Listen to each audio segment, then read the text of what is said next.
একটা জিনিস সেটা যেখানে লাগানো হোক না কেন মাটি যদি ভালো থাকে তাহলে অবশ্যই এটা এখানে জন্মাবে। গাছ লাগানোর জন্য যখন আমাদের বাসায় টব থাকে না তখন বস্তাই হচ্ছে একমাত্র ভরসা। মিষ্টি কুমড়া গাছ লাগানো হচ্ছে এখানে। কি সুন্দর করে উঠেছে গাছগুলা, দেখুন আপনারা।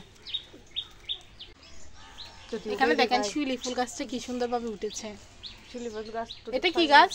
এটা মিষ্টি কুমড়া গাছ। দেখুন এখানে 2-3টা বস্তায় কত সুন্দর মিষ্টি কুমড়া গাছ উঠেছে।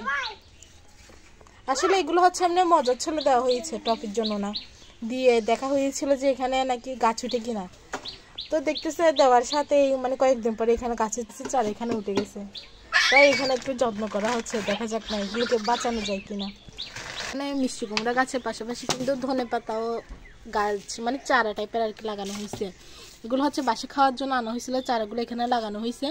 এখন দেখা যাক এগুলো উঠে কিনা। দেখুন কত সুন্দরভাবে এখানে কয়েকটা বস্তা দেওয়া হয়েছে ধনেপাতা।